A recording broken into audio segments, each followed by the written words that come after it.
मित्राच्या कल्याणाकरिता स्वतःच्या जीवनात अगोदर परिश्रम घेतले आणि नंतर समाजाच्या साठी स्वतःचं सबंध जीवन ज्यांनी समर्पित केलं, अशा सर्व आदर्श आणि मोठ्या जुन्या संतांच्या संबंधाने स्वतःच्या कडून एक कृतज्ञतेची भावना करून त्यांचं कौतुक करतात, त्यांचे धन्यवाद व्यक्त करतात. या अभंगाच्या संबंधाने काही अल्प स्वल्प विचार आपल्याला करणे आहेच, पण तत्पूर्वी दोन शब्दांचा प्रासंगिक परिहार देणं आवश्यक आहे. आपल्या या श्री क्षेत्र मल्हारवाडी, चिंचविहिरे, वडाचं लवण, बरोबर ना, आणि अजून एक मोमीन आखाडा, या आणि अन्य परिसरातील सर्व गावांच्या मध्यावर्ती या निर्जन स्थानावरती वसलेलं आपल्या सर्वांचं श्रद्धास्थान संत श्री लम्हान बाबा, बाबांच्या कार्यभूमीमध्ये गेली 26 वर्षापासून सुरू असलेला हा उत्सव यंदाचं हे 27वं वर्ष आहे. आणि सर्व आपल्या परिसरातील बाबांवरती श्रद्धा असणारा सर्व भक्त परिवार, ज्यांनी त्यांच्या दैवी साक्षात्कारी शक्तीचा अनुभव घेतला आणि त्यांच्या आशीर्वादाने, त्यांच्या कृपेने आजही आपलं प्रापंचिक, कौटुंबिक आणि सामाजिक जीवन व्यवस्थित सुव्यवस्थित जगणारी सर्वच त्यांचा भक्त परिवार आजच्या दिवशी दरवर्षी एकत्र येतो आणि बाबांच्या विषयीची आपल्या अंतःकरणातली कृतज्ञता या ठिकाणी व्यक्त करतो. आणि त्याच कृतज्ञतेचं हे जवळजवळ 27वं वर्ष आहे. आणि या 27व्या वर्षीची कीर्तन सेवा आपल्या सर्वांच्या वतीने आमच्याकडे देण्यात आली आहे. त्या निमित्ताने उपस्थित सर्व गुणीजन, आदरणीय गायनाचार्य, मृदंगाचार्य, सर्व आदरणीय टाळकरी मंडळी, हार्मोनियम वादक, विनेकरी महाराज, तुलसी वृंदावन घेऊन उपस्थित असलेल्या माता भगिनी, हरिभक्तीपरायण आदरणीय, ज्यांच्या विशेष नियोजनामध्ये ही सेवा संपन्न होते असं आपल्या परिसराचं आणि आपल्या सर्वांचं भूषण, हरिभक्तीपरायण आदरणीय गुरुवर्य बाप्पू महाराज घागरे, त्यांचं उत्कृष्ट नियोजन दरवर्षी या कार्यक्रमाच्या संबंधाने असतं. आणि धावपळ करून ते दरवर्षी या कार्यक्रमाला आपल्या सर्वांना एकत्र करून हा उत्सव सर्वांच्या सहकार्याने पार पाडतात. आदरणीय बाप्पू महाराजांनाही मनापासून धन्यवाद आहेत. त्यानंतर गायनाचार्य, आपल्या राहुरी तालुकाच नाही तर अहिल्यानगर जिल्ह्याचं भूषण आणि संगीत क्षेत्रातील एक ज्ञानवंत आणि गुणवंत म्हणून आज अहिल्यानगर जिल्हा ज्यांच्याकडे पाहतो असे हरिभक्तीपरायण संगीत अलंकार आदरणीय गुरुवर्य ऋषिकेशजी महाराज शेटे, त्याचप्रमाणे राहुरी तालुका आणि परिसराचं आणि अहिल्यानगर जिल्ह्याचं दुसरं संगीत क्षेत्रातलं एक प्रसिद्ध नाव, अतिशय नम्र आणि सुस्वभावी, ज्यांचं संप्रदायातलं वर्तन आहे, असे हरिभक्तीपरायण आदरणीय गुरुवर्य मारुती महाराज या ठिकाणी आग्रहाने उपस्थित आहेत. त्याचबरोबर मग आदरणीय कुणाल महाराज असतील. मृदंगाचार्य, मृदंगाची साथ देण्याकरता आमच्या श्रीरामपूर तालुक्याचं वैभव हरिभक्तीपरायण आदरणीय मृदंग अलंकार गुरुवर्य संकेत महाराज डोकचवडे, आदरणीय आमच्या योगेश दादांची उत्कृष्ट साऊंड सिस्टीम, दृकश्राव्याच्या माध्यमातून या कीर्तन सेवेला आपल्यासाठी कायम उपलब्ध करणारे आमचे सर्व प्रसिद्धी माध्यमाचे सर्व सहकारी, गावातील सर्व आदरणीय भजनी मंडळ, ज्येष्ठ श्रेष्ठ आणि सर्व स्तरातील आदरणीय भजनी मंडळ, ज्यांचं आज संत पूजन आहे, आदरणीय संदीपजी नरोडे, आणि अन्नदान करणारे आपण सर्वच श्रद्धावान भाविक, आपल्या सर्वांच्या सहकार्याने आज हा सालाबाद प्रमाणचा एक दिवसीय उत्सव या ठिकाणी साजरा होतो आहे. दरवर्षी मला आल्यानंतर बापू महाराजांनी सांगितलं, वैकुंठवासी आदरणीय संदीप महाराज दरवर्षी या ठिकाणी सेवा देण्याकरता यायचे आणि जवळजवळ आज 20-25 दिवस झाले ते आपल्यात नाही आहेत. त्यांचंही या निमित्ताने या ठिकाणी आपण स्मरण करू आणि अगदी संकल्पित वेळेमध्ये, म्हणजे 10:30 ते 12:30 ही पत्रिकेवरची वेळ आहे. बरोबर आहेत ना? आता किती वाजलेत? म्हणजे जेमतेम आपल्याकडे 70 मिनिट आहेत, सगळं मिळून 1.25 तास. 1.25 तासामध्ये आपल्याला सगळं आटोपायचंय, जे कीर्तनासकट भैरवी सुद्धा पुष्कळ आहे आपल्याकडे. 1.25 तास पुष्कळ आहे. गायक वादक मंडळी चांगली असल्यामुळे त्यांनी अतिशय तोलून मापून वेळेमध्ये चाल घेऊन बोलण्याकरता सुयोग्य वेळ आपल्या हातामध्ये दिलेली आहे. याच्याकरता तुमचं दुसऱ्यांदा कौतुक.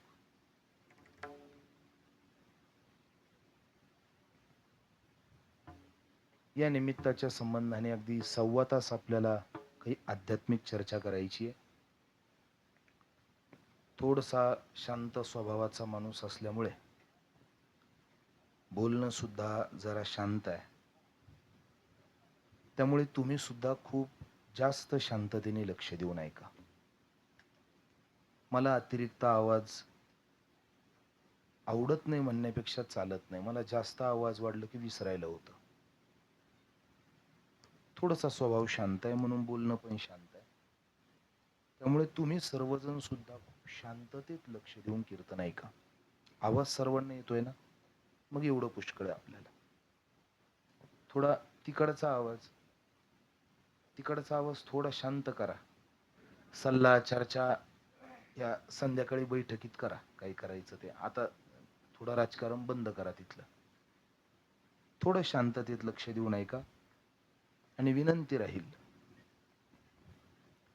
पुढच्या किमान 70 मिनिटांसाठी आपल्या प्रत्येकाच्या जवळ असणारा आपला प्रत्येकाचा प्राणप्रिय निर्जीव मित्र, त्याचं नाव मोबाईल, पुढच्या 1.25 तासासाठी त्याला गळफास देऊन ठेव. आदरणीय फडणवीस साहेबांना सांगा 12:30 नंतर बोलू. खूप शांततेत कीर्तन लक्ष देऊन ऐका.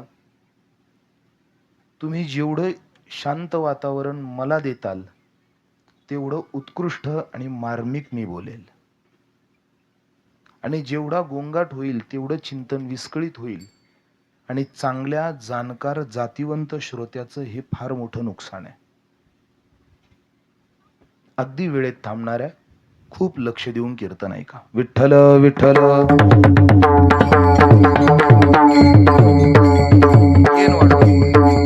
कुंडली कवरधारी विठ्ठल श्री ज्ञानदेव तुकाराम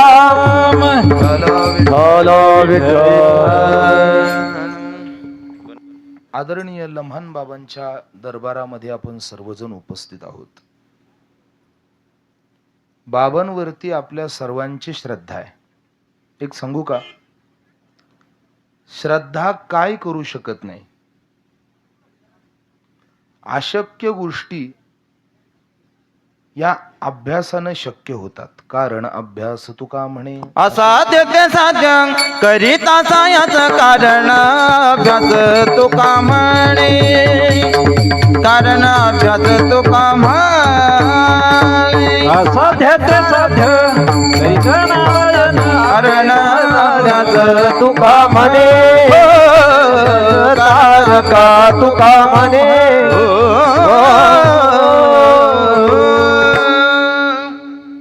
असाध्य गोष्टी सुद्धा आपल्याला साध्य करता येतात. फक्त त्याला एक अट आहे. ती अट म्हणजे अभ्यासाची. पण एक सांगू का, ज्या गोष्टी अभ्यासाने सुद्धा साध्य करता येत नाही त्या गोष्टी श्रद्धेने मिळवता येतात. तुम्ही ऐकताय ना? पण कीर्तन लक्ष देऊन ऐका, खूप लक्ष देऊन कीर्तन ऐका. एरवीच्या कीर्तनात आणि माझ्या कीर्तनात खूप फरक आहे. मी ओरडून विनाकारण कुणालाही जागा करणार नाही. त्यामुळे तुम्ही सर्वजण फार बारीक लक्ष माझ्याकडे द्या. एरवी कठीण गोष्टी या अभ्यासाने साध्य होतात. पण खरं सांगू का, ज्या गोष्टी अभ्यासाने सुद्धा साध्य होत नाही त्या श्रद्धेने साध्य होतात. थोडं बोलू. ज्ञान अभ्यास ही कला साध्य होण्याकरता सुद्धा श्रद्धाच असावी लागते. श्रद्धावान लभते ज्ञानम. ज्ञान मिळवण्यासाठी सुद्धा श्रद्धा असावी लागते. गुण मिळवण्यासाठी सुद्धा श्रद्धा असावी लागते. स्वतःवरचा आत्मविश्वास वाढवण्याकरता सुद्धा स्वतःवर श्रद्धा असावी लागते. आणि परमेश्वराला प्रसन्न करून घेण्यासाठी सुद्धा श्रद्धाच असावी लागते. नुसतं ज्ञान असून चालत नाही. बाबांवर आपल्या सर्वांची श्रद्धा होती आणि आपली बाबांवरची श्रद्धा ही बाबांच्याकडून आपल्याला उपचाराच्या आणि आशीर्वादाच्या रूपानं परत मिळत होती. आणि त्याचा परिणाम आपल्या जीवनातल्या अडचणी दूर होत होत्या. एक गोष्ट लक्षात घ्या, क्षेत्र प्रपंचाचं असो नाहीतर परमार्थाचं असो, आपल्याला कोण्यातरी चांगल्या मार्गदर्शकाची नितांत आवश्यकता आहे. कोणीतरी चांगलं सांगणारा माणूस आपल्या जवळ असला पाहिजे. क्षेत्र कोणतंही असू द्या.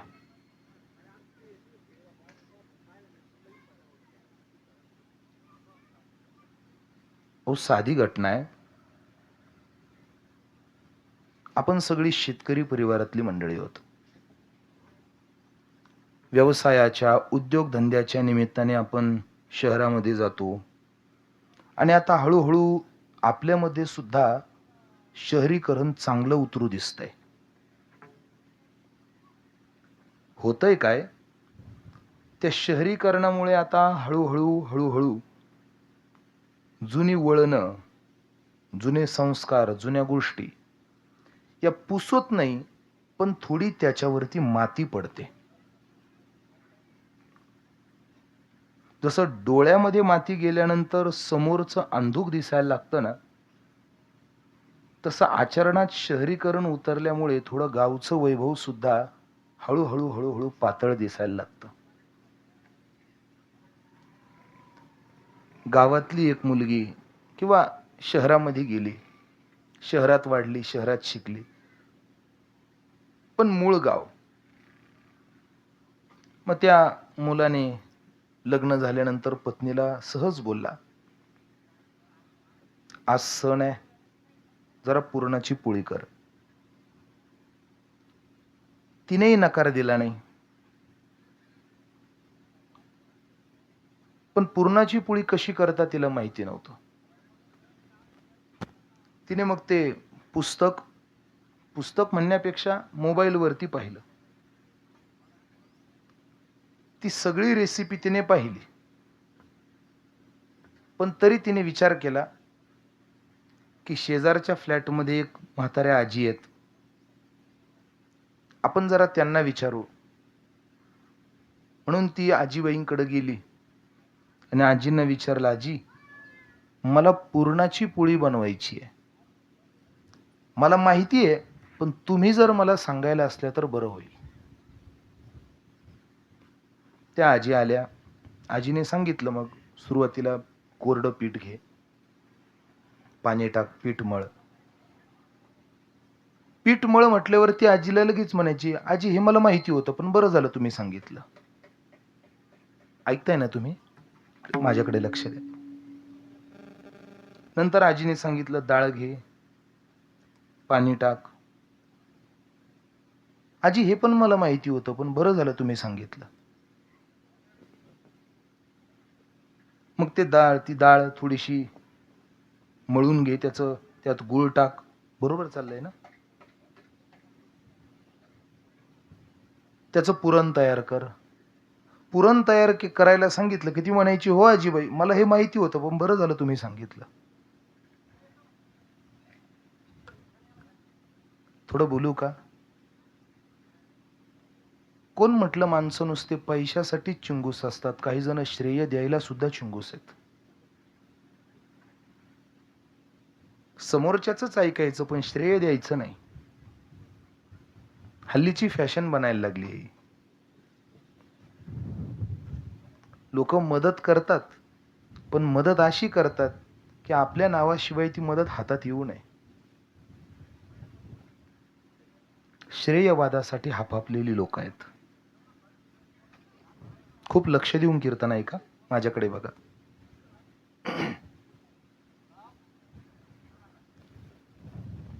आजीबाईने विचार केला, हिला जर सगळंच माहिती आहे तर मग आता पाहू म्हणे.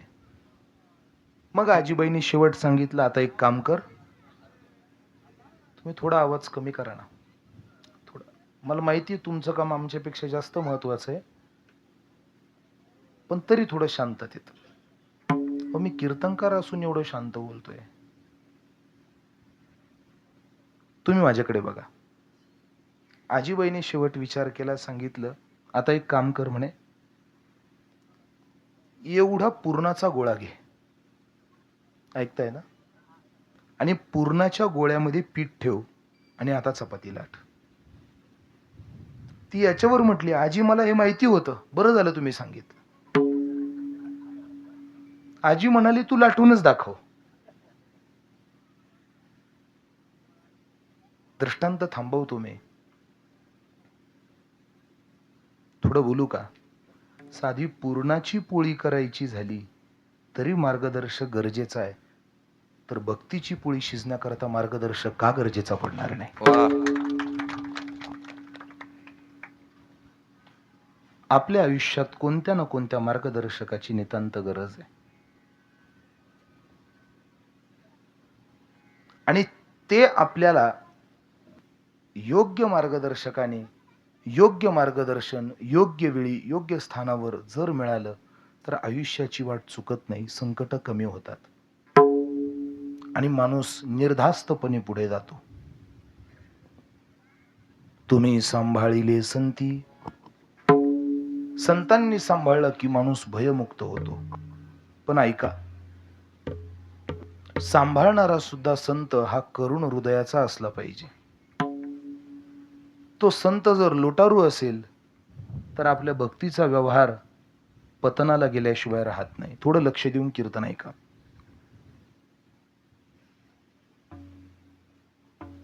प्रपंचातला कोणताही माणूस आपल्याला परमार्थाचं यथायोग्य मार्गदर्शन करत नाही. परमार्थाच्या मार्गदर्शनासाठी परमार्थिकच माणूस असावा लागतो. इकडचं तिकडे चालत नाही. थोडं बोलू का? उलट परमार्थातला एखादा माणूस चांगल्या प्रपंचाचंही मार्गदर्शन प्रसंगी करू शकतो, पण चांगला प्रापंचिक कधी परमार्थाचं मार्गदर्शन करू शकत नाही. मी हे का सांगतोय? आपण सर्वजण बाबांचा उत्सव या ठिकाणी दरवर्षी करता. हे 27वे वर्ष आहे. हा उत्सव करताना बरेच जण तुम्हालाही भेटत असतील आणि म्हणत असतील, काय गरज आहे एवढा मोठा मंडप टाकायची, एवढा स्वयंपाक करण्याची, कीर्तनकार, खटाटोप, सिस्टीम, एवढी सगळी धावपळ, कशाला एवढा मोठा उपद्व्याप? एक सांगू का? या महापुरुषांचे उत्सव केले पाहिजेत असा या महापुरुषांचा आग्रह नाही. थोडं लक्ष देऊन ऐका. यांनी आपल्यावरती जी कृपा केली ती आपण यांचे उत्सव करावेत म्हणून बिलकुल नाही. आणि आपण जर हे उत्सव केले नाही तर यांचं फार काहीतरी बिघडेल हेही डोक्यातनं काढून टाका. आपण यांचे उत्सव केले नाही तर यांचं काहीतरी बिघडेल असं अजिबात नाहीये. पण पुढे ऐका, आपण जर यांचे उत्सव केले नाही तर आपलं बिघडल्याशिवाय राहणार नाही, हे तेवढंच खरं आहे. आपल्याला आपलं जागेवर ठेवायचं असेल ना तर यांच्या दरबारात यावं लागतं.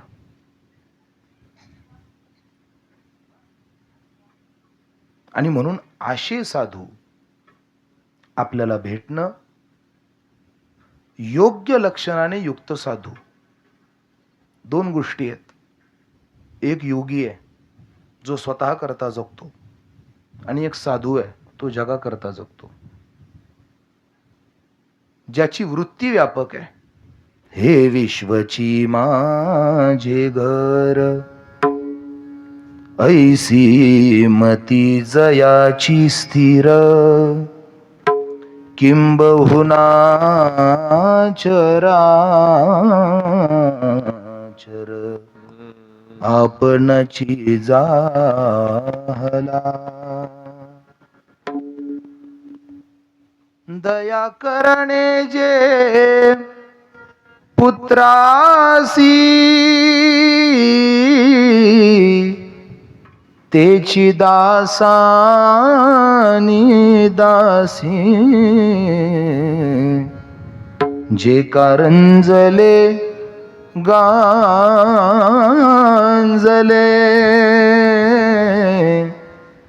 त्यासी म्हणे जो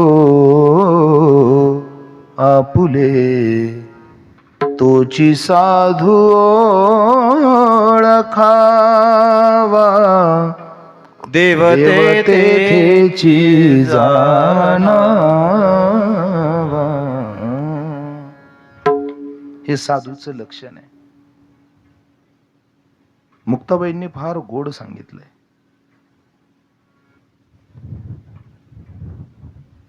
कोणाला साधू म्हणावं, संत कुणाला म्हणावं? संत तोची जाना जगी, संत तोची जाना जगी, संत तोची जाना जगी, संत तोची जाना जगी. दया समाजाचे अंगी, दया समाजाचे अंगी, संत तोची जाना जगी. उघडा त्याने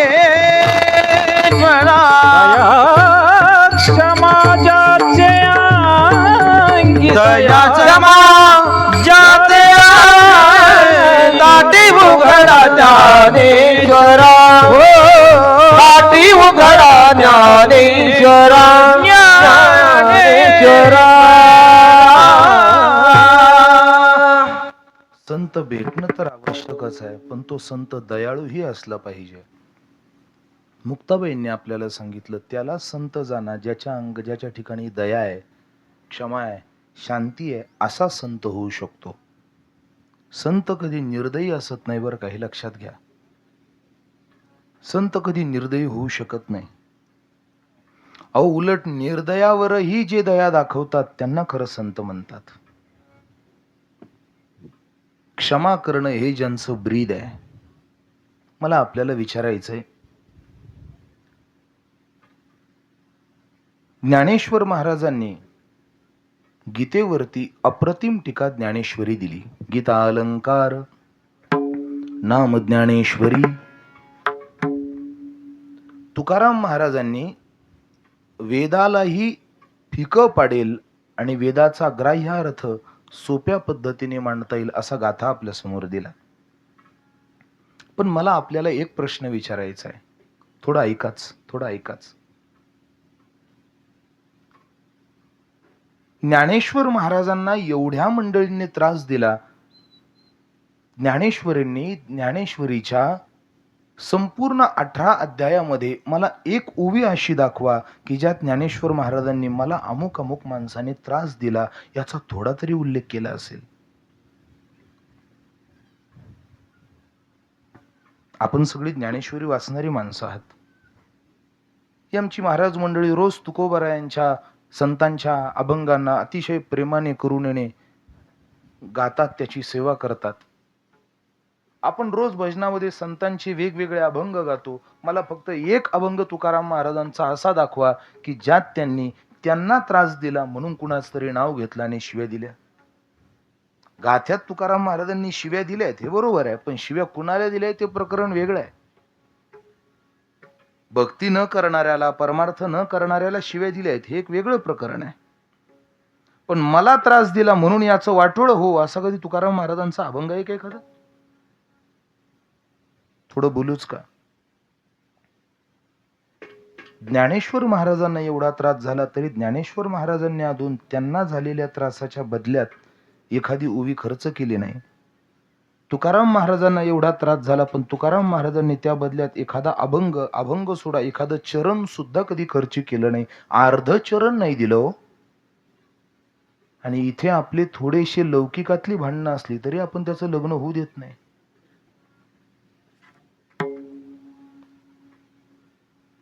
ज्ञानेश्वर महाराजांना जेवढा निर्घृण त्रास झाला तेवढा आपल्याला कधी झालाय का? नाही झाला. तरी सुद्धा आपल्याकडे ज्ञानेश्वर महाराजांसारखी दया नाही म्हणून ते संत येताना आपण जीव होत. आणि अशा आपल्यांसाठी ते अवताराला येतात. अभंगाचं दुसरं चरण. अवतार तुम्हा धराया कारण अवतार तुम्हा धराया कारण अवतार तुम्हा धरया कारण अवतार तुम्हा धरया कारण अवतार तुम्हा धराया कारण अवतार तुम्हा धराया कारण हे अवतार तुम्हा धरया कारण अवतार तुम्हा धरया कारण अवतार तुम्हा धरया कारण उतरय जन जन जीवा अवतार तुम्हा धरया कारण उतरय जन जन जीवा उतरय जन जन जीवा अवतार तुम्हा धराया कारण अवतार तुम्हा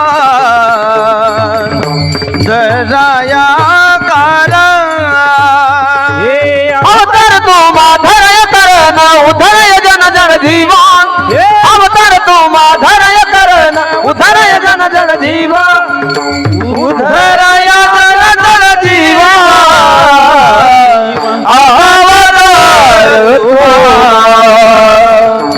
धरया कारण अवतार तुम्हा धरया कारण धरया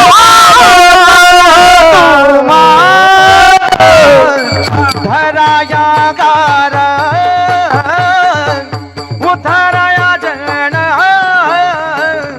उधरया जन जन जीवा करतो उद्धराया कारण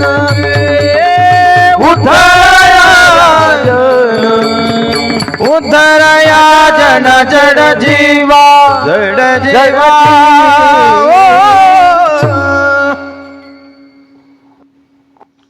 माणूस घ्या, संत घ्या, नाहीतर देव घ्या, विनाकारण कोणी कोणतंच काम करत नाही.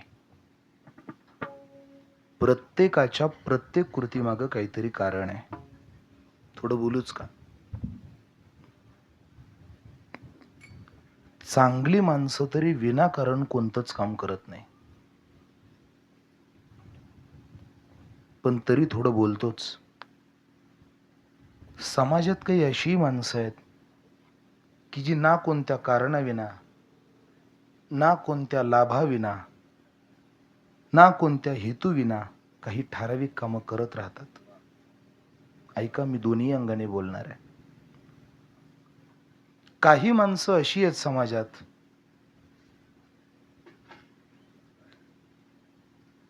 की त्यांना त्यांच्या कामाचा कधी पगार मिळत नाही. थोडं ऐका. बोलून गेलो मी. मला आपल्याला विचारायचंय, एखाद्याचं जुळत आलेलं लग्न मोडणं हे चांगलं की वाईट? मला माहितीये तुमचे झाले, पण तरी बोला. ज्याचं नाही त्याचं दुःख थोडं हलकं करू आपण. जुळत आलेलं कार्य मोडणं चांगलं की वाईट? वाईट. बरं, ते मोडणाऱ्याला काही लाभ? काही लाभ? काहीच नाही. म्हणून समाजात आजही काही अशी माणसं आहेत की ती बिना पगारी तुमच्या आयुष्यात संकट पेरण्याचं काम करतात. बोलू? अशा माणसांचा कधी त्रास मानू नका. कधी कधी काही माणसं आपल्याविषयी वाईट बोलत असतील, आपल्याविषयी काही कुरघोडी करत असतील, त्यांचा त्रास कधी मानू नका. कारण का माहितीये? कारण आपल्या मागे आपली चर्चा चालू ठेवण्याचं काम ते इमानदारीनं करतात, बिनपगारी.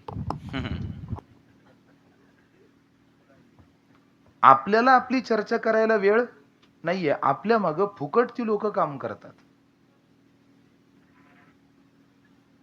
काही अशी माणसं आहेत की जी कोणत्याही हेतूविना, काही स्वार्थाविना अशी कामं करतात की ज्याच्याने समाजाला त्रास होईल. पण काही माणसं अशी आहेत की त्यांचं कोणता स्वार्थही नाही, समाजाने मोठं म्हणावं हा त्यांचा हेतूही नाही, पण ते कायम कोणी आपली प्रशंसा करो अथवा न करो, पण ते समाजाच्या कल्याणाचं काम करतच राहतात. आणि त्याच्यासाठीच ते इथं आलेत. अवतार तुम्हा धराया कारण. इथं तुकाराम महाराजांनी कारण सांगितलंय, पण ते कोणत्याही कारणाला समोर न ठेवता प्रत्येकाचा उद्धार करत चालतात. जग हिनी दे तू कुरपस पछाई, साधू मिलन अंतर दजुनाही, दीन चरणसी बुध पावनिहारी, जो संतन करी आन दुजनाही, जय सिया राम, जय सिया राम, जय सिया राम, बोलो जय सिया राम. काही माणसं अशी आहेत की कोणताही स्वार्थ न ठेवता फक्त समाजासाठी जगतात. आणि एक सांगू का, समाज त्यांना स्मरणात ठेवतो हेही तेवढं महत्वाचं आहे. मला आपल्याला विचारायचं आहे, आपले वडील, आपल्याला माहिती आहेत. फार तर फार आपले आजोबा आपल्याला माहिती असतील. एखाद्याचं चांगलं काहीतरी काम असेल तर त्याचे पणजोबा त्याला माहिती असतील. पणजोबाच्या मागे आठवतो का हो? हा, एखाद्याने ताजा कुणबीचा दाखला काढाय असेल तो खापर पणजोबाचं नाव सांगेल. त्याच्या मागे कोण? हा हा नाही, खापर पणजोबाच्या मागे कोण असतो? निपर. त्याच्या माग काय असन ते पर.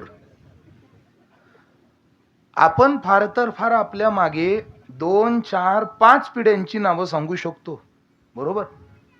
आणि एक पिढी साधारणतः 40-45 वर्षाची मानली जाते. एक पिढी 40 ते 45 वर्षाची एक पिढी मानली जाते.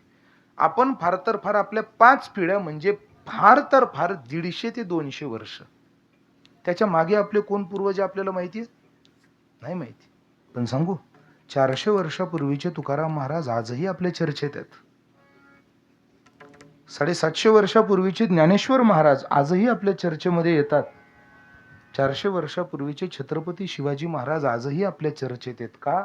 त्याचं एकच कारण, त्यांनी निर्हेतुकपणे जगाच्यासाठी देह कष्ट भीती परमोपकारे, देह कष्ट भीती परमोपकारे हो, देह कष्टावीती परोपकारी, देह कष्टावीती परोपकारी.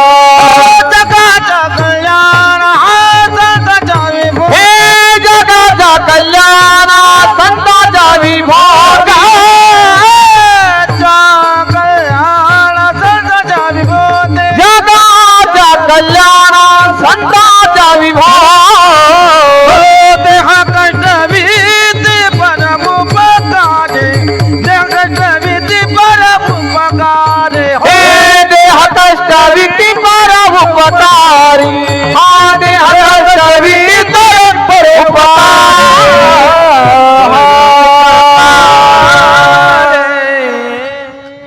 ते स्वतःचं जीवन समर्पित करतात, देहाला कष्ट देतात पण जगाला आनंद देतात.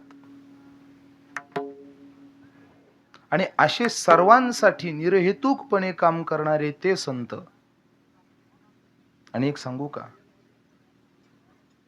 कोणताही स्वार्थ न ठेवता काम करणारे फक्त काही ठराविक पात्र या जगामध्ये आहेत. नाही तर हल्ली स्वार्थाचा भडीमार इतका मोठा आहे. एका वाक्यात सांगू, ऐकताल? स्वार्थाचं रान एवढं पेटलेलं आहे सध्या, एवढं पेटलेलं आहे की लोक सल्ले देताना सुद्धा लोक सल्ले असे देतात आणि एवढेच देतात की राहिलेला सल्ला घ्यायला तुम्ही परत त्यांच्याच जवळ आले पाहिजेत. हे कळतंय मी काय बोलतोय? मी अगोदरच सांगितलं, माझं कीर्तन बोलणं जरा हळू आहे. बोलणं हळू आहे, हलकं नाही. माणसाच्या आवाजाला उंची नकोय, त्याच्या शब्दांना आणि विचाराला उंची हवे, तर बदल होतो. ओरडून बदल होत नाही. नुसतं आरडाओरडा करून बदल होत नसतो. थोडासा बुद्धीला आणि मनाला धक्का पण बसला पाहिजे. ओरडणारे कित्येक जातात, बदल होत नाही ओरडून. आवाजाला उंची देऊन जमत नसतं, थोडा विचाराला आणि आचाराला पण उंची द्यावी लागते. निस्वार्थपणे कुणी काम करत नाही आज. आणि वाट एवढी वेगळी आहे, हल्ली समाजामध्ये वितंड करून स्वतःचा स्वार्थ पाहणाऱ्यांची गर्दी जरा जास्त आहे. दोघांमध्ये वाद लावून दिले की आपलं काम साध्य करायचं, याची गर्दी जरा जास्त आहे. वाईट वाटतं, ज्या साधू संतांनी सगळा समाज संघटित केला, आज राजकीय क्षेत्रातली मंडळी स्वतःच्या स्वार्थापोटी सगळ्या समाजाला छिन्न विछिन्न करून आपल्यातली आपुलकी, प्रेम आणि समाज बांधिलकी तोडून वाटोळं करण्याच्या मार्गावर आहे. मला फार कधी कधी आश्चर्य वाटतं बरं का, कधी कधी फार आश्चर्य वाटतं. एरवी जाती जातीमध्ये भांडणारे हे मोठे मोठे लोक, वाक्य लक्ष देऊन ऐका बरं का, पटलं तर घ्या, नाही तर सोडून द्या. आवाज येतोय ना शेवटपर्यंत? नसन तर त्यांना वाढव रे थोडा. एरवी जाती मध्ये भांडणारी ही लोक पैशाचा प्रश्न आल्यावर एका जातीची कशी होतात हेच कळत नाही. चुकतंय का काही? ज्या समाजातल्या छोट्या छोट्या आपल्या बरोबरच्या लोकांना आपण आपल्या हिताचं म्हणून मोठं केलं, हा हे आपलं नेतृत्व पुढं करतील, हे आपल्यासाठी उद्या हक्काला लढतील म्हणून आपण त्यांना मोठं केलं, आज त्यांच्या काचाच खाली येत नाहीये आणि वर जाऊन आज ते त्यांच्याच सारखे झालात.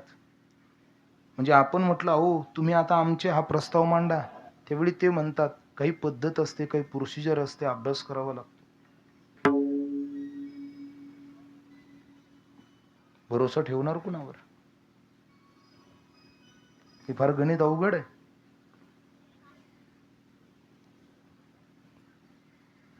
आज जग एवढं विकृततेकडे झुकलंय की विश्वास कुणावर ठेवावा हाच फार मोठा प्रश्न निर्माण झालाय. जड जीव हे ज्ञानोबारायांचं मोठं, संतांचं मोठं कार्य हे सोडा, पण आज आपल्या सभोवची व्यवस्था जी माणसांनी माणसासाठी बनवली आहे, थोडं लक्ष देऊन ऐका बरं का. ऐकताय ना तुम्ही? इकडे माझ्याकडे लक्ष द्या. सध्या माणसाने माणसासाठी जी व्यवस्था बनवली आहे, दुर्दैवाने ती व्यवस्था, त्या व्यवस्थेमध्येच माणुसकी नाहीये. त्या मध्य प्रदेशमध्ये दीड दोन महिन्यापूर्वी घडलेली घटना आहे. मध्य प्रदेशमध्ये जागेश्वर अवघिया नावाचा एक व्यक्ती होता. साधारण 89 साली तो तिथल्या रस्ते बांधकाम त्या हिशोबामध्ये बिलिंग सहाय्यक म्हणून काम करायचा. थोडं लक्ष देऊन ऐका. त्यावेळी त्याच्यावरती 900 रुपये लाच घेतल्याचा आरोप आला आणि ही केस कोर्टामध्ये गेली. थोडं ऐका. 39 वर्षानंतर कोर्टाने न्याय दिला आणि सांगितलं की तुम्ही निर्दोष आहात. तुम्ही जागेत का? पण 39 वर्षानंतर कोर्टाने सांगितलं तुम्ही निर्दोष आहात, तुम्ही घरी जा. पुढे अजून सांगायचंय, धक्का खरा पुढे आहे. ऋषिकेश महाराज त्या 39 वर्षाच्या मध्ये त्याची नोकरी गेली आणि नोकरी आणि अपमानाच्या धक्क्याने त्याची पत्नी गेली. त्या धक्क्याने त्याची पत्नी गेली. मुलांचं बालपण उद्ध्वस्त झालं. शिक्षण व्यवस्थित मिळालं नाही, समाजात वागणूक व्यवस्थित मिळाली नाही आणि 39 वर्षानंतर न्यायालय बोलतंय तुम्ही निर्दोष आहात. एका वकिलाला विचारलं, वकील साहेब हे तुम्हाला पटतंय का? त्याने सांगितलं तुम्हाला कळतंय का? म्हणे काय 39 वर्षानंतर का होईना पण त्याला न्याय मिळाला ना. आता न्याय आहे की अन्याय आहे? एरवी कोर्टाचा 1 मिनिट वाया घालवला म्हणून लोकांना शिक्षा केली जाते. ऐकताय ना आपण? माहिती इथं चांगली शिकलेली माणसं बसलेली आहे. एखाद्या आशिलाने, एखाद्या वकिलाने किंवा कोणी कोर्टाचा जर एखादा मिनिट वेळ जर अपव्यय घातला तर त्याला दंड आकारला जातो. या एका माणसाच्या आयुष्यातल्या 39 वर्षाची किंमत काय? फक्त न्याय. मला फक्त विचारायचं आहे काय, या 39 वर्षामध्ये त्याची जी पत्नी गेली ती पत्नी आता त्याला मिळेल? त्यांच्या मुलांचं आयुष्याचा जो विध्वंस झाला तो विध्वंस परत भरून येईल? ही जागा भरून निघेल? किंवा त्याच्या आयुष्यातला एक क्षण जो वाया गेलाय तो भरून निघेल? मला कोणावर टीका करायची नाही किंवा न्याय व्यवस्थेला मला नावही ठेवायचं नाही. मला फक्त एकच म्हणायचंय,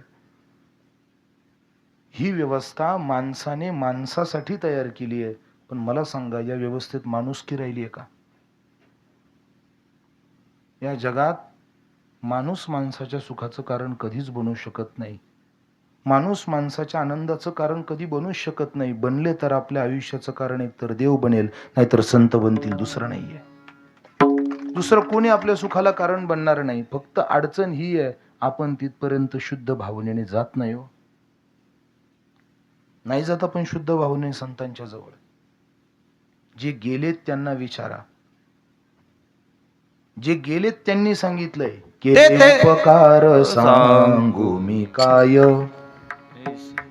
बाप न करी ऐसी माय, धर्मी त्यांच्या धर देखिले पाय. हे काय सांगितलंय आपल्याला? आपले आईबाप सुद्धा जेवढे आपल्यावर उपकार करू शकत नाही तेवढे उपकार संत महात्म्यांनी करून ठेवले. मग यांना आईबाप म्हणण्यापेक्षा त्यांनाच म्हणा अभंगाचं पहिलं चरण. तुम्ही संत माय बाप कृपावंत, तुम्ही संत माय बाप कृपावंत, तुम्ही संत माय बाप कृपावंत, तुम्ही संत माय बाप कृपावंत, तुम्ही संत माय बापा कृपावंत, तुम्ही संत माय बापा कृपावंत, तुम्ही संत माय बाप कृपावंत, तुम्ही संत माय बाबा कृपावंत.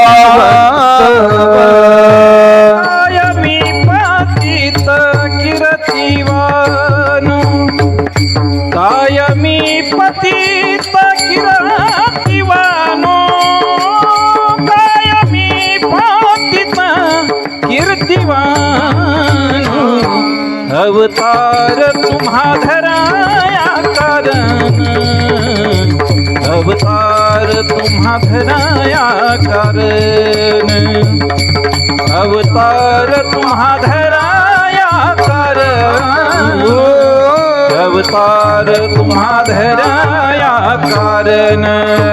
कायमी पातित कीर्तिवान, कायमी पातित कीर्तिवान, कायमी पातित कीर्तिवान, अवतार तुम्हा धराया कर,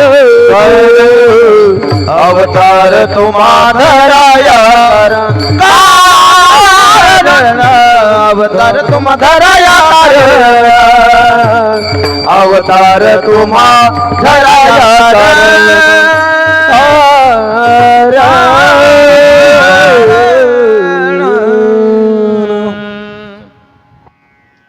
आई बापा सारखी काळजी घेतात म्हणून त्यांना आई बाप म्हणा. एक बोलू का?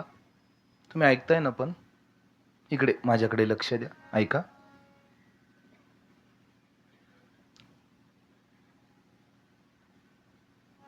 हल्ली बरेचसे राजकीय व्यासपीठ आम्ही बऱ्याचदा पाहतो. कधी कधी बरेच राजकीय व्यासपीठ हे आम्हाला सांधावे पण लागतात,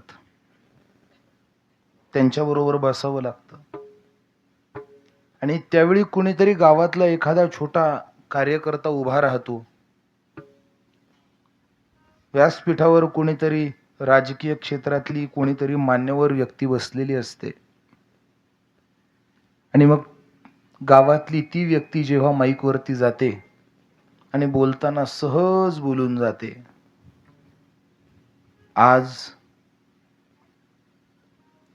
आमचे पितृतुल्य, आणि मग त्या व्यक्तीचं नाव घेतलं जातं. मला आपल्याला एकच विचारायचं, पितृतुल्य शब्दाचा अर्थ काय माहितीये?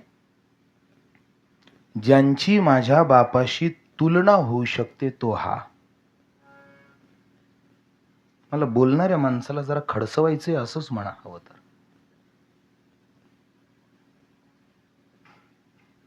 त्याने एखादा गुंठा तरी नावे दिली का रे आपल्या? उलट कार्यकर्ता म्हणून पुरी पिळवणूक करून टाकली. कार्यकर्ता आयुष्यभर कार्यकर्ताच राहतो आणि नेता नेता राहतो. नाही कळलं? द्या सोडून.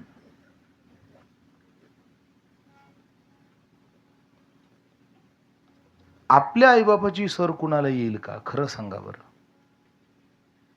आपण सगळे मायबापाच्या पोटी जन्माला आलेली माणसं आहोत. आपल्या आईबापाची सर एखाद्या पुढाऱ्याला येईल? तरी पण लोक लाज नसल्यासारखी म्हणतात, हे दुर्दैव आहे. ते म्हणतात बुवा त्या राजकारणाच्या बाबतीत. असं ऐकलं एकदा, एका नातवाने आजोबाला विचारलं, आजोबा राजकारण म्हणजे काय, मला जरा सांगा ना.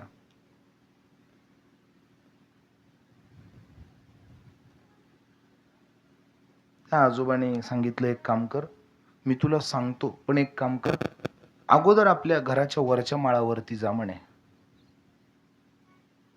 मुलगा गेला आणि त्या आजोबाने सांगितलं, मार उडी म्हणे, मार उडी, मी तुला झेलतो. त्याने उडी मारली, याने झेललं नाही, सोडून दिलं, खाली पडलं. ते पोराने विचारलं, काय आजोबा तुम्ही, मी तुमच्यावर विश्वास ठेवला आणि तुम्ही मला खाली पाडलं? ते म्हणे, यालाच राजकारण म्हणतात. घरातल्या रक्ताच्या नात्याच्या माणसावर सुद्धा विश्वास ठेवता येत नाही, त्याला राजकारण म्हणतात म्हणे. मला कुणावर टीका करायची नाही, त्याकरता मी आलेलोही नाही, ते माझं कामही नाही. पण बोलू का, सख्या आईबापांना आईबापासारखं न वागवणं आणि गावच्या गावकीच्या पुढाऱ्याला पितृतुल्य म्हणणं हा मूर्खपणा नाही तर काय.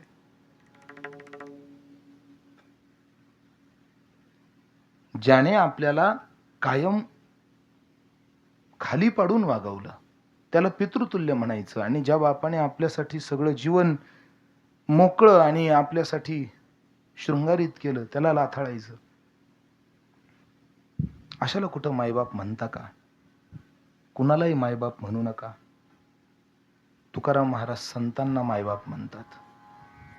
तुम्ही संत माय बाप कृपावंत, जी कृपा करू शकतात त्यांना मायबाप म्हणतात. ऐका थोडं, कृपा करण्यासाठी सुद्धा अगोदर स्वतःची मनस्थिती श्रीमंत असावी लागते. सोपं नाहीये. तुकाराम महाराजांच्या स्वतःच्या जीवनात एवढ्या हाल अपेष्टा असताना सुद्धा दारात आलेला अतिथी कधी निर्मुख जाऊ देता आला नाही, दिला नाही, याच्यासाठी फार मोठी हिंमत लागते. जमल का आपल्याला? अहो, काशीवरून वाहून आणलेलं पाणी तीर्थयात्रा भ्रमण करत करत भारतभर फिरून जे पवित्र पवित्र नद्यांचं तीर्थ आणलं ते आता भगवान काशी विश्वेश्वराला समर्पित करायचं, आणि मंदिरात जाणार त्याच्या अगोदर मंदिराच्या पायथ्याजवळ एखादं गाढव जर मरताना दिसतंय तर त्या गाढवाच्या तोंडात ते पाणी टाकावं, एवढी दया आपल्याला कधी येईल का? पण ती नाथांकडे आहे ना. बोलू का, ज्या विसोबांनी ज्ञानेश्वर महाराजांच्या झोळीमध्ये पीठ येऊ दिलं नाही, झोळी फाडली, पीठ जमिनीत पडलेलं उचलू दिलं नाही, पायाने ते पीठ मातीशी मिसळून टाकलं, माऊलींच्या कानाखाली मारले, त्या विसोबांना एवढी कृपा दिली, एवढी कृपा दिली की भगवंताचे प्रेम भंडारी नामदेव महाराजांचंही गुरु करून टाकलं. ही दया कुणाकडे आहे? ऐका ऐका, अशी कृपावंत हे संतच होऊ शकतात. आपण या संतांच्या दरबारात काय येतो माहितीये? कारण आपल्याला यांच्याकडनं अपेक्षा आहे, यांच्या कृपेने आमचा प्रपंच व्यवस्थित चालेल ही अपेक्षा आहे. आणि मला तर फार कधी कधी स्वाभिमान वाटतो की महाराष्ट्र हा वारकरी संप्रदायाच्या सावलीखाली आहे. 1935 साली घडलेली घटना आहे. 1935 साली जर्मनी मधला एक तत्ववेत्ता भारतात आला होता, आणि त्यातल्या त्यात तो महाराष्ट्रात आला. ऐकताय ना? इकडे आवरणार आहे, 12:30च्या आत आवरणार आहे, इकडे लक्ष द्या. मला माहिती आहे ऊन तापलंय खूप.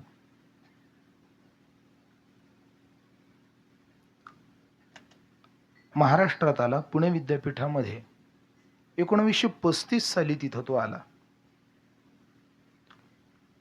आणि त्यावेळी त्याच्या हातामध्ये त्याचा हेतू होता की इथली महाराष्ट्राची मराठी भाषा शिकावी, तिचा काहीतरी अभ्यास करावा आणि मग काहीतरी त्याच्यातनं आपल्या ज्ञानामध्ये भर पडेल या हेतूने तो आला.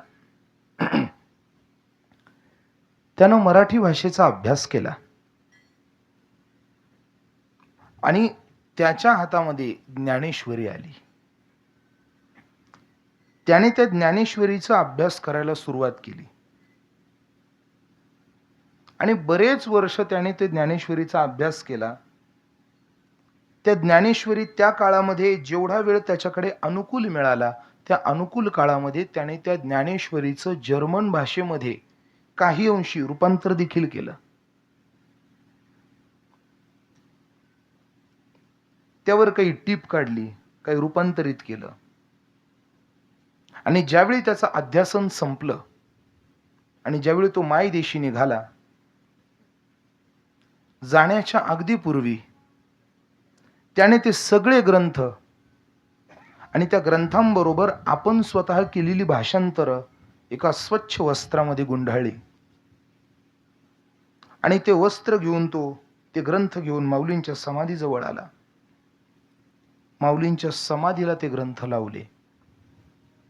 डोकं त्याने समाधीला टेकवलं आणि ते ग्रंथ डोक्यावरती घेतले. ज्ञानेश्वरी डोक्यावरती घेतली आणि माऊलीच्या समाधी मंदिराला त्याने 5 प्रदक्षिणा मारल्या. ऐका ऐका, माऊलीच्या समाधी मंदिराला डोक्यावरती ग्रंथ घेऊन ज्यावेळी तो जर्मन तत्ववेत्ता 5 प्रदक्षिणा मारतो, त्यावेळी तिथल्या भोड्या बाबड्या वारकरी बांधवांनी त्याला विचारला, हो तुम्ही एवढे मोठे तत्ववेत्ते आहात, अभ्यासू आहात, तुम्ही विद्यापीठात अभ्यास केलाय, जागतिक दर्जाचे विचारवंत आहात आणि तुम्ही आमच्यासारख्या भोळ्या बाबड्या वारकऱ्यांसारखा ग्रंथ डोक्यावर ठेवून समाधीला प्रदक्षिणा मारताय? त्यावेळी त्या जर्मन तत्ववेत्याने उत्तर दिलं, जे करतोय ते बरोबर करतोय. का?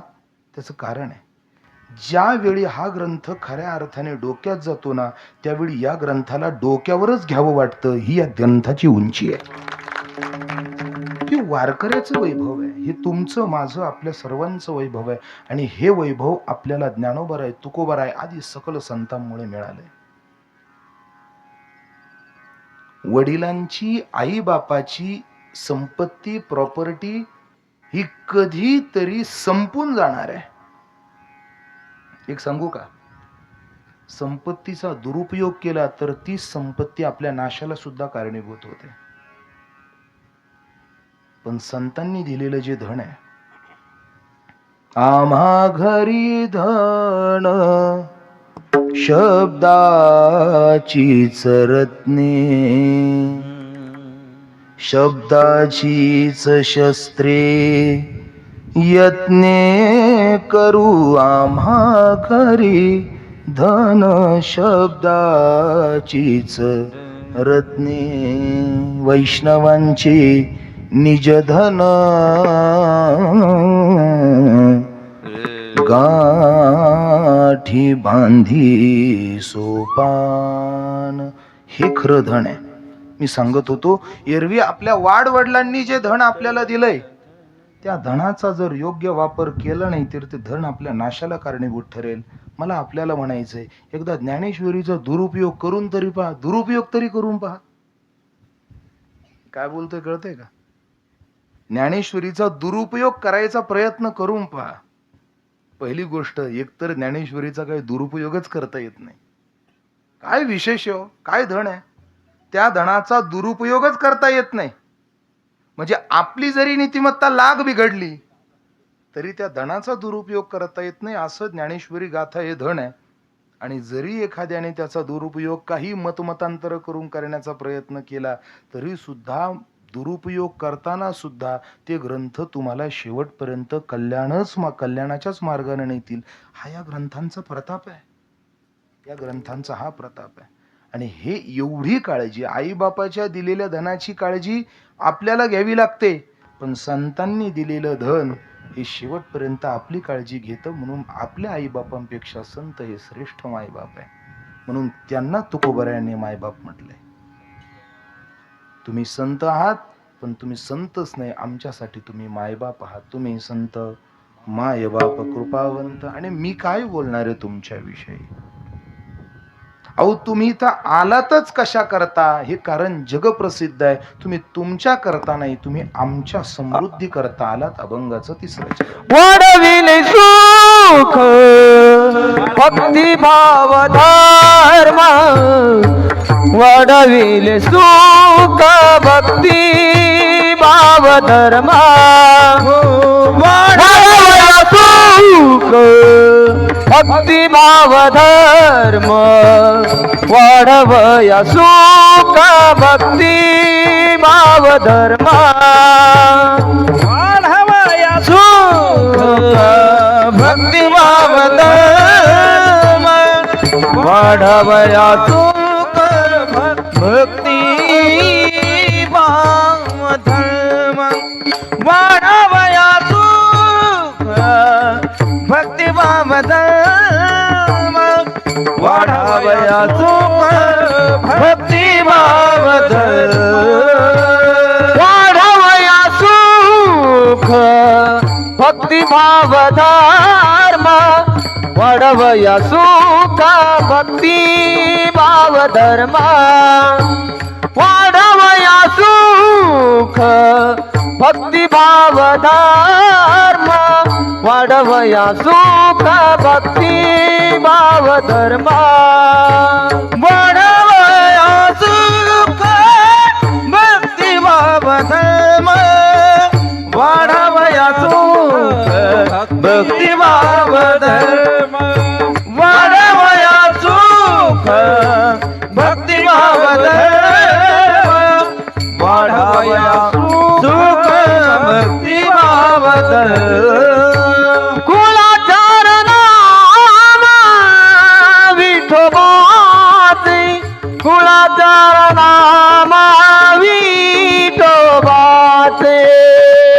कुळाचार नाम विठोबा कुळाचार नाम विठोबा अवतार तुमा धरया कारण अवतार तुमा धराया कारण अवतार तुमा धराया कारण अवतार तुमा धराया कारण धराया करण अवतार तुमा धराया करण अवतार तुमा धराया करण अवतार तुमा धराया कारण धराया कारण पार कुमाई तो पार कुमाई